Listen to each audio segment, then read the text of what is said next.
bashinga ntahe bapfasoni batumire bahire tugira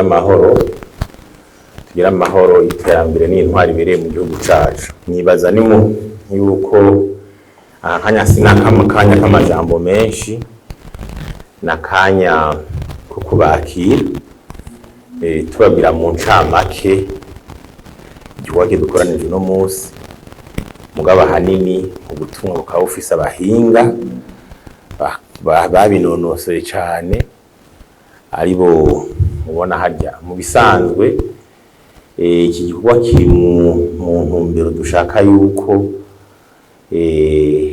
ico twokwita abanyagihugu kwa les citoyens batangure kumenya ingene bashobora kwitaho ibijanye n'ingene integura y'amafaranga leta ikoresha budget uyimenya bakayikurikirana. Twasanze mu bihugu byinshi turi inyuma hari ivyegano bihora bisohoka ku mwaka utashe usanga Uburundi turi inyuma, ndetse muri ico gisata tugasanga dufise amanota atari menshi ejo bundi mbere nabona umengo dufise ubusa kwijana. Hanyuma turavuga tuti ibijanye no gukira amafaranga leta ikoresha birasaba ubuhinga, birasaba ubumenyi, si ibintu byo gukorokera ko rero urashaka kubuvyifuza mugabo atabumenyi bifitiye ugasanga ni kibazo. Twica turavuga tutireka dutange akaryo ko kugira inyigisho na cane kubaserukira abandi mu mashirahamwe asanzwe y'inga société civile n'abamenyesha amakuru akunda gushikiriza inkuru, ariko iby'ijya nteguro sinibaza kusanga babifisemwo uburambe canke amakuru abakwiriye n'ubumenyi. Hariho amasendika muraza nayo nyene ko rimwe bihora bishika akavuga ati aha turarenganijwe turagize gute, ugasanga umutegetsi kanaka nawe ariko arafobeka avuga ati ibi n'ibi, ariko umaze kubimenya nawe ukavyikurikiranira biba vyiza gusumba. Izi nyinshi reza guhagarara rero ku nk'amadokima asohoka yerekana ko intego y'amafaranga leta ikoresha iba iriko irakoreshwa, iba iriko irasohoka vy'ukuri.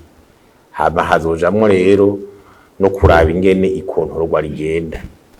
Mugabo ivyo byose haba hariho inyigisho preliminaire zo kumva ibijanye n'iryo n'amafaranga leta ikoresha. Abo bahinga rero n'abahinga bakomeye cyane mu mashuri ya kaminuza babikoramwo. Hariho n'ikigo citwa IBP kibikurikirana ku rwego mpuzamakungu kiza kirerekana amanota ku bihugu, n'abahinga bacu bakomeye. Twizere ko muzohakura inyigisho ku buryo tumera nk'urunani mu misi iza, mwe mwaje ngaha turafashanya kubikurikirana. Amafaranga leta ikoresha mu ministeri iki yasohotse turiko turabibona, tuvyiteho. Mu majambo maka abanyagihugu batavyitayeho usanga leta nazo zirabira hirya. Reka rero tuje hamwe rero nyuma y'izi nyigisho tuzoshobore gushiraho nk'unovuga ni nk'urunani no mugabo nkamwebwe twafashe yuko muri nk'aba point focal muri ico gisata kugira ze turahanahana ivyiyumviro mu bisata bitandukanye, ari mu nyigisho, mu ndero, bijanye n'uburimyi n'ubworozi, byama infrastructure n'ibiki. Yego turabifurije kaze rero mu gukiriza inyigisho. Turahaye kaze abigisha bari ngaha baza kuduha izo nyigisho. Turashimiye n'abakozi muri Parseme babitunganije, nabo nyene bashobora kuba barimo bamwe bashasha kuko izo nyigisho ziba zikenewe nashobora kuba ariko barazikurikirana. Murakoze rero tugira ivyimba vyiza.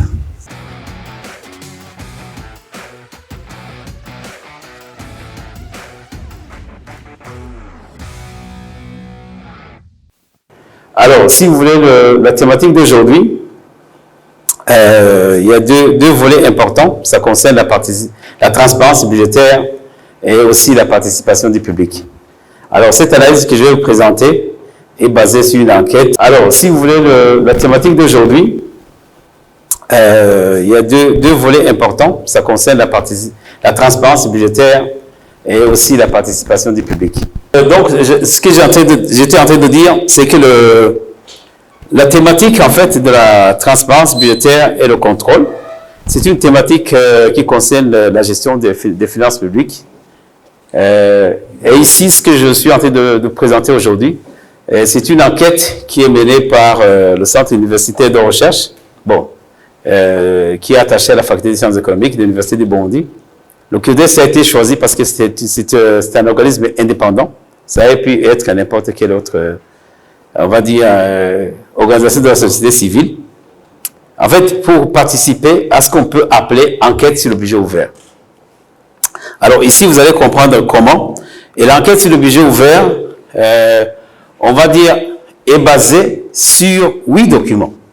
Ça, c'est le premier pilier. Ce sont 8 documents liés par, on va dire, le ministère des Finances et la Cour des comptes qui concernent le budget de l'État. Donc, c'est pour cela que j'ai vu que quelque part, dans le titre, c'est présenté 4 documents plus 4. Donc, c'est 8 documents, c'est ensemble, c'est 8 documents qui sont analysés. Ils sont analysés de manière, on va dire, au niveau méthodologique, c'est de regarder d'abord que ces documents sont produits et publiés. En fait, dans la méthodologie, la présentation, en fait, on va dire, l'analyse porte sur la publication de ces documents. Le fait de publier un document fait de ce document qu'il est transparent, qu'il est traçable. Donc, ça devient simple. C'est facile de produire et de publier. Non, pourquoi est-ce que certains documents ne sont pas publiés? Tu vois tout le week-end. Mais cette méthodologie, elle est simple. Et puis, en plus, on va dire, l'avantage, c'est quoi? C'est que, comme le Burundi fait partie d'une centaine de pays qui font la même analyse, c'est facile de comparer le Burundi avec les pays voisins. C'est facile de comparer le Burundi avec Singapour sur le même indicateur. Donc, ce qui fait que, sans parler, donc si vous voulez, cette analyse qui est basée sur l'enquête sur le budget ouvert qu'on appelle EBO, en anglais OBS, Open Budget Survey, pour cette édition qui est sortie en 2024, qui a porté sur l'année 2023, il y avait 125 pays. Vous pouvez retrouver on va dire, le site www.internationalbudget.org. Si vous écrivez ça, vous allez sur le Google, vous allez trouver. Puis vous allez taper Open Budget, vous allez trouver tout ce qu'on a mis sur le site. Donc, International Budget, en anglais. Donc, www.internationalbudget.org. Trouver, et puis si vous cliquez sur le Burundi, vous allez trouver.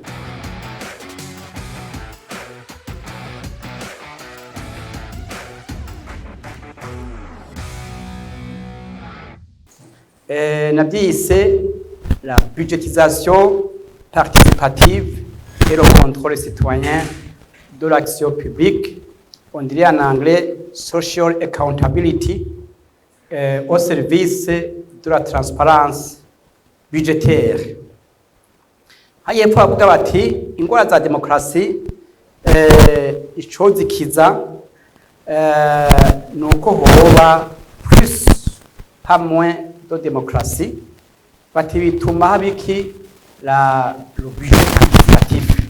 Yo monajya munsi ya citation de l'action publique, hanyuma turabe la participation du public comme un des piliers de l'enquête sur le budget ouvert EBO, en anglais OBS, Open Budget Survey. Hanyuma turabe la notion de budgétisation participative, turabe l'intérêt d'une telle budgétisation, turabe le suivi participatif, et puis on va indiquer les indicateurs de cette budgétisation à travers les communes, pour mettre en évidence les bonnes conditions de bon fonctionnement de ce dispositif. Hama twibaze, est-ce que le Burundi peut mettre en œuvre cet outil de budget participatif? Et on va conclure, et surtout on va échanger sur la faisabilité de la chose. Dans beaucoup de pays, ibihugu byinshi ibyo kubudgetiza ça reste l'apanage des techniciens ou des experts du ministère des Finances et des ministères sectoriels.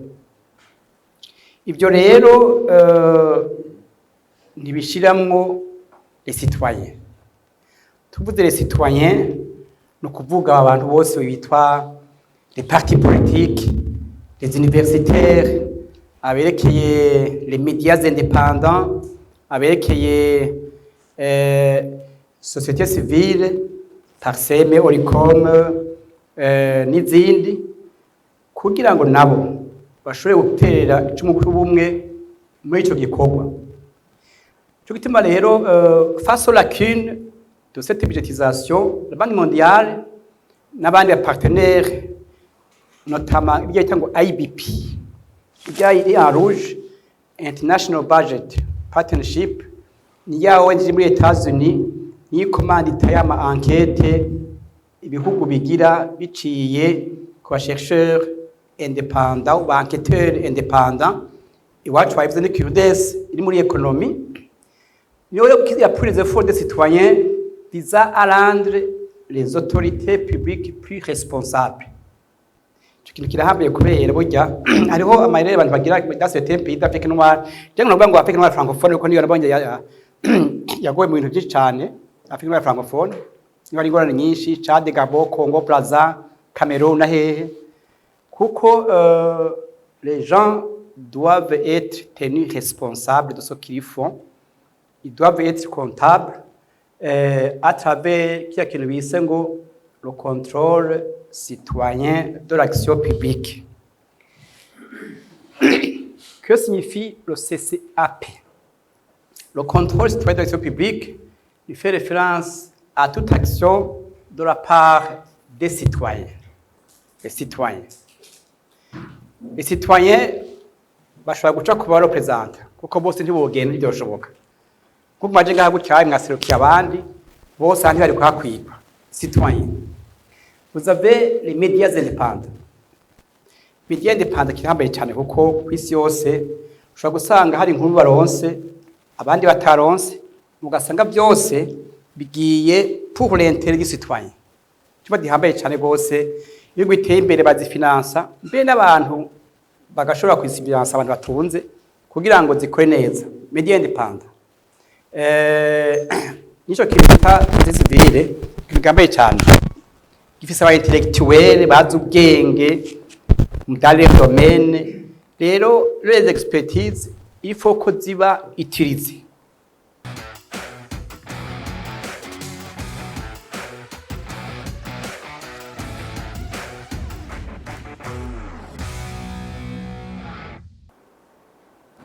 Rero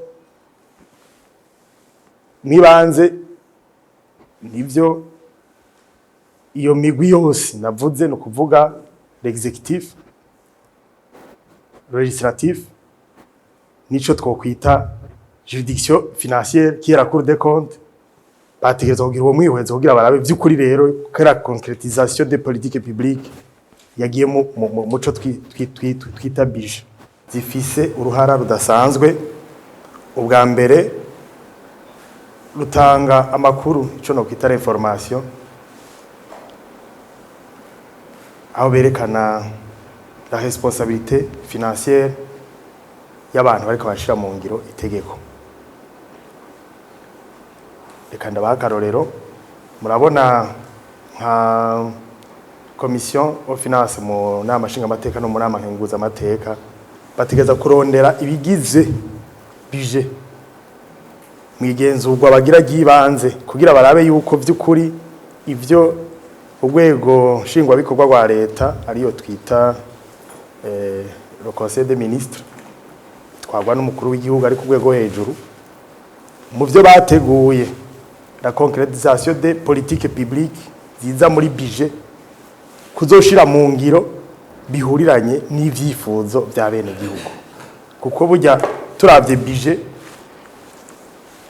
ico citwa budget ni imigambi y'igihugu yose begeraniriza hamwe baravye nico bita la priorité budgétaire bagacegeranya muri ico kintu citwa budget no kuvuga aho ni ihwaniro y'imigambi n'uburyo buzoshira mu ngiro iyo migambi.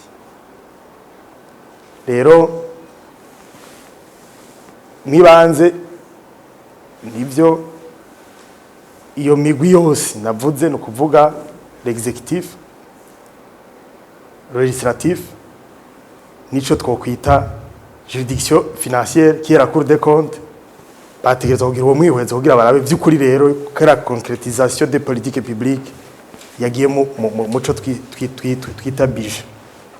Les organes de contrôle budgétaire renforcent la responsabilité légitime et les formations sur laquelle repose la responsabilité financière et officielle. Nivyo nabivuze yuko iyo responsabilité bihurirana n'imigambi bijanye n'uburyo buzokora. De cet effet, les contrôles budgétaires aident les institutions publiques à agir conformément aux principes de responsabilité et d'intégrité, à améliorer les résultats et à gagner en légitimité en confiance auprès des citoyens.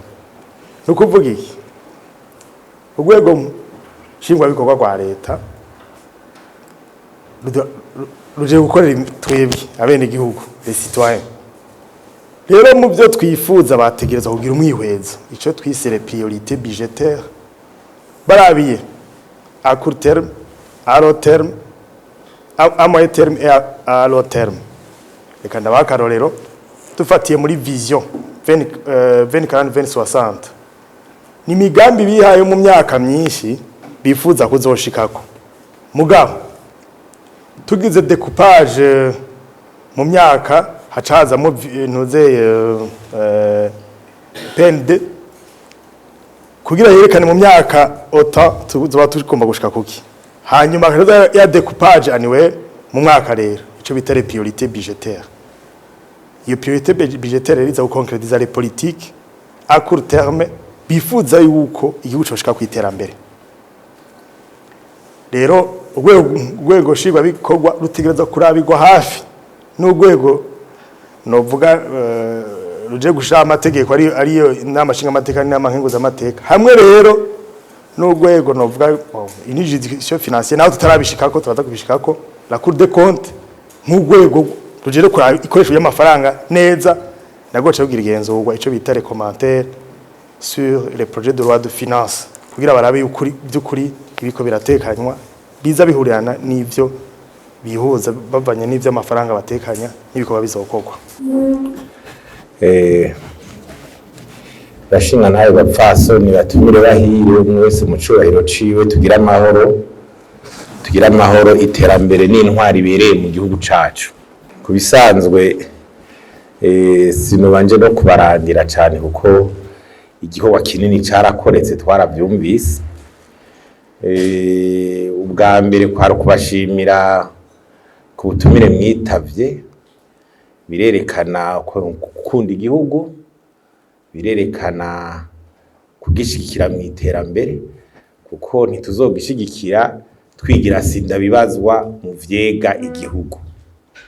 Igihe hose tuzokwama twigira sinda bibazwa umuntu ngo ntibituraba ari kumviriza inkuru mu kabare gusa umuntu arengana atakwitaho ubumenyi n'ivyo tumumenya ingene igihugu gitwawe n'amategeko kigendera ko haba haragahaze. Ijambo rya kabiri ni nakamaro kizi nyigisho. Burya nuko tunyira mu Burundi tukiri inyuma ibintu bijanye no gukurikirana integuro y'amafaranga leta ikoresha. Niwo muzi w'igihugu, niwo muzi. None ibyo bintu byose wamuri kurasaba wama witeze nubwo umutegetsi kana kazoza kukuvuga ibintu akakubwira ati bizogenda uko bitari harya canke babiguhishije ntibizokorwa kabisa. Kenshi urabona abantu tukaja harya ahantu hari haba byose niyo bibiri. Urumva rero ni ikintu gihambaye cyane abandi bageze kure. Ikindi cya kabiri nuko uravye ibijanye no gukurikirana ibya contrôle budgétaire ni ikindi kintu gihambaye. Nibaza ko babwiye amadokima burya yarakwiye kubasohoka kugira abantu bamenye ibirimwo hakiri kare babibaze. Ejo buri twigeze kwa turi muri presidence turi kumwe n'urongo ibiro vya bureau d'études de la présidence y'ubushakashatsi yitwa Ala, twiga kwa twicaye ko turabazanya gusa twese tuvuga tuti ati mbe burya gushika no munsi suivi de la réalisation physique y'ibintu mu Burundi muri budget bihe niba abanditse ko muri ministère kanaka hazubakwa ikintu physiquement kukiverify yakesi nta bihari, usanga abantu barabira mu mpapuro amahera ya dépense yabaye dépense ni ibintu rero tukiri inyuma cyane. Wasanga ama ministère amwe ugasanga dépense zinshuro zitanu kimwe ati none rishuri ryubatswe inshuro gatanu gahera ya budget sohoka gatanu nta kumwe nta uraza kuraba ko ryubatswe kuri de compte kumbe ntiyashitseyo shinga amateka abantu twese amaradiyo ngo usanga ari amahera ari karagenda uko mugabo ibintu bitariko birakorwa. Iyi rero yari intango yo kugira tugwiza abantu bamenya izo document kuzisaba igani n'ingwano usanga muri leta bika ugasanga zimwe ntibazipibirangira barababwiye controle nejo bundi intuze ejo bundi umukuru wa Cour des comptes menga ashikirije ijambo yavuze yuko bataronse uburyo buhagije bwo kugira gute bwo gushikira makomine hanahandi bagira ntuze ku deposer rero compte rero bira muri Cour des comptes ugasanga ni 10% mugatwatuza gw'intwari ibereye intwari nibikunda bijya nta ntwari ibereye ushoboka we intwari ibereye muri ministère kanaka bateguye ibi hanyuma iyo budget programme ikaba ntuvuga ati timesema nibizokogwa turabiravye mwabisohoye biri ku masite abantu barabizi boja kuverifya mu ntara twese tukaguma dusama rero wowe wumva bizokunda gute ntibishoboka.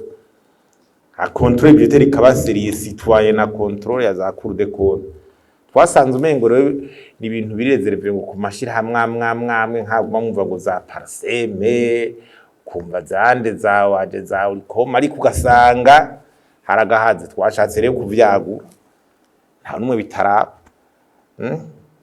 Amashiramwe twatumiye yandi yo muri société civile biraraba barabamenyesha makuru mwe mumenyesha makuru mukuyeho mutatahuye mutazi mutabona neza ifa ko n'ubumenyi babwiyongereye imigambwe none imigambwe bwa mu iterambere utari kuratahura ingene ryubatse umva unonuza kwiyamamaza uho ufise iki muri ya bita projet de société uho ufise iki cyumuvuga vya bindi gusa byo hejuru politique politicienne uri umunye politique ushaka kwitoza bakoze ati n'amafaranga leta uyatunganya neza gute bushasha usanga nta nakimuzi n'ivya Cour des comptes ntuzi ngene ibi bitunganijwe APD ndabona ko yagerageza cyane APD aragerageza APD nibiganiro dusaba twaza tukabigira ariko urabona ko no mu migambwe baracanye nyanira muri politique politicienne ora handi suko muramo vyumva mwumva abandi munye politique na habari mu cyangwa bajya abantu bora bajya bamakusanga zina tax duze impact zogira budgetaire sabe ko baharira ivyo nyene nitwagira TVA izoshigira iki muri epa izoshigira iki controle y'ugusubiza yo kuraba ingi by'ubutunzi bw'igihugu nuko ugiye kura nk'ama concession y'ibihugu bimwe ndeme ngo no mu Faransa nyene kugira bakaze controle budgetaire commission finance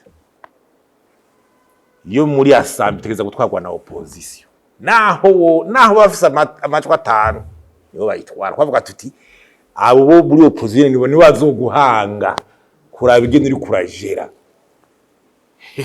niwo muzonyinyana tubashobora kwemera ko commission itwarwa n'umugabo uri ku butegetsi aco ntikikunda kiranazwi hajya gufana usanga bajya ba Marine Le Pen canke bandi ari wari kubaraba iri commission finance uko bagwa ati nimwabikorana muri umugambwe kumwe muzoca mugira mbwatwe kenshi turacarimo ama contrôle citoyen rero y'abarasere d'alerte yibika usanga bikaze erega budget y'igihugu ni nka budget yo mu muryango hirya yo muhira nayo nyene isesaguwe abana ntibaja ku ishuri iki igiterambere ry'umuryango ntirikunda ikredi ntiboneka n'igihugu rero nuko hose niho banza guhera reka rero no barushicisha amajambo menshi twashimiye cyane yuko waserukiye umugambwe uri ku butegetsi ari ngaha mfasore ndembega bambari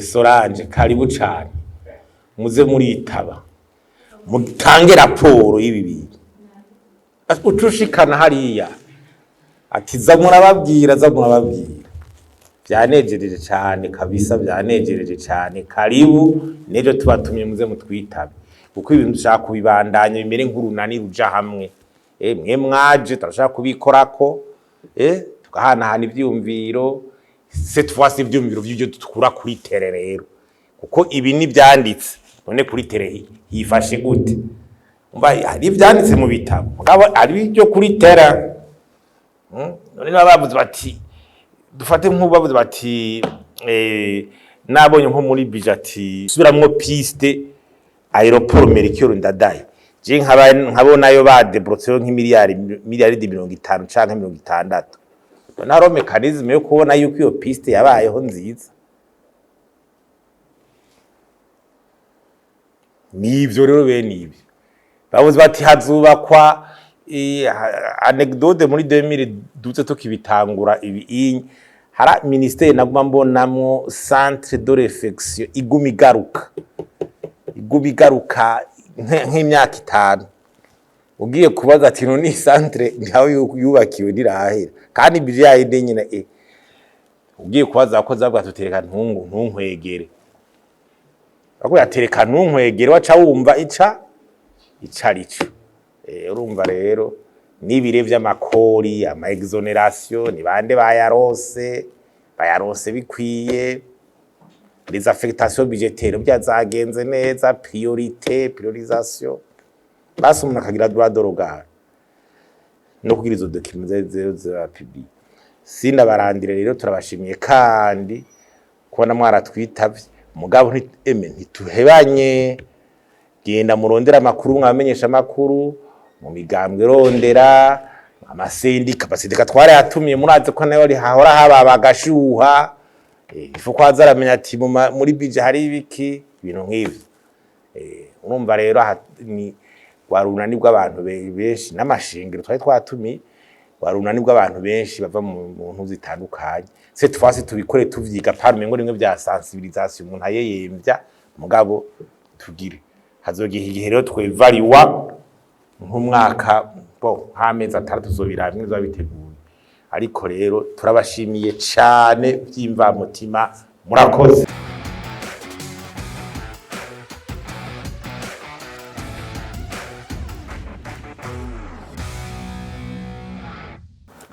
nitwa Gabriel banza bitonde sandongo umugambwe ya PDR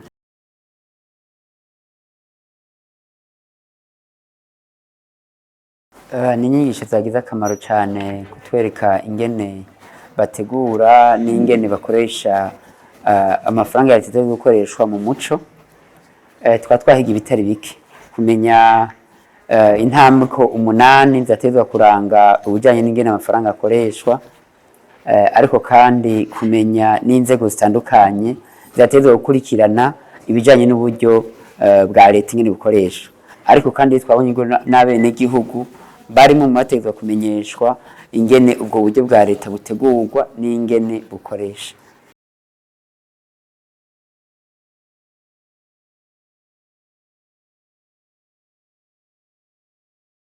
nk'umunyamugambwe bwa mbere hoho byatwubatse nk'imigambwe bikeneye gushikira ubutegetsi biratwereka ingene ko gushikira ubutegetsi ni kimwe kumenya ico bukoresha n'ikindi twamaze kubona ko rero haranyamukuru ari urwa leta kugira ngo ubwo buryo bwa leta bwatowe mwaka bugire gute bukoresha urumva rero bica bidufasha cyane ariko turutegura imigambi toshikiza bene gihugu kumenya ingene tubasigurira neza amafaranga ava mu makori yabo ingene tuzoyakoresha hama akaja ku mugaragaro.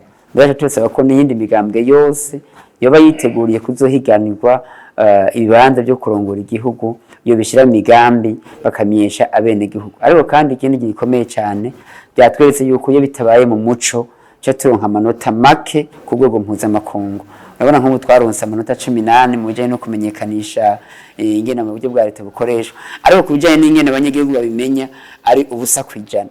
Cyabyo ko abarundi rero benshi batazi ingene amafaranga batanga y'amakori n'amatagisi yabo ngene akoreshwa kandi bateza kugira gute kuyamenyesha. Uca bumva yuko rero uno munsi abatwara igihugu bafitiye ideni abene igihugu badufitiye umwenda ko bateza kubitumenyesha.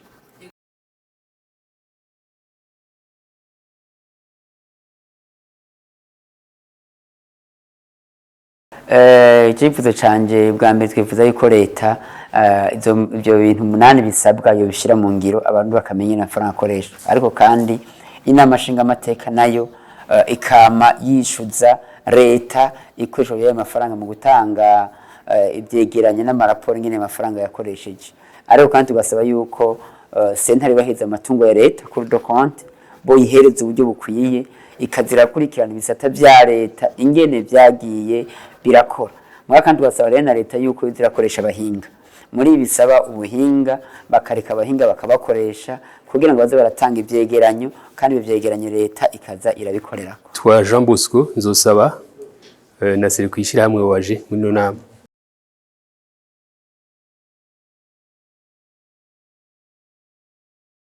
Twa ibimenyeshwa nk'abandi biciye mu bushikanganje bw'ikigega ca leta hajya muhora mubona rijya tegeko ryerekeye amafaranga ya leta rica mu nama nshinga amateka rikigwa rigashikwa ku mukono hanyuma rikabitegeko rigakurikizwa. Izi nyigisho zari zifise akamaro cyane kuko zatweretse ko iyi processus budgetaire ingene amafaranga ya leta ategurwa batereza kwerekana intambwe zose ku ntambwe mbere hakagira n'ibitabo bishika 8 batweretse bitegerezwa kwerekanwa ku buryo bwa none bugashirwa kuri site web ya ministère hanyuma n'abari kure bagaheza bakayibona kandi bikahaja ku gihe bitacerewe nkuko bikunda kuba babishira ko batevye kandi baba bifise.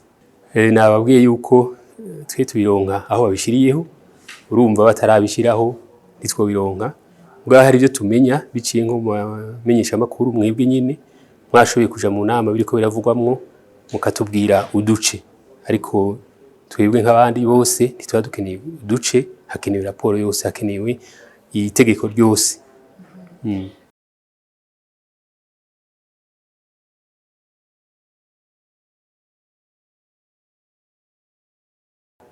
Akamo nuko ivyo bitabo bisabwa byokorwa ku gihe bigaheza bikaja ku murongo kuri bwa buhinga ngurukana bumenyi bita site web ku gihe kugira n'abari hanze kaca kigo twabona gikurikirana ingene amafaranga ya leta ategurwa ingene baheza bagashiramwo n'abandi amashira hamwe umwene gihugu nawe nyene akamenya biriko biraba ngo bigaheza bikaba ku gihe ajya manota bahomba nkuko nk'igihugu yahomba uko babonye yuko bafise 18% si menshi bagaheza bakaronka menshi kuko n'ibitabo bikorwa ku mwaka bagaheza bakabishira mu mwete bagaheza kandi bakabishira habona.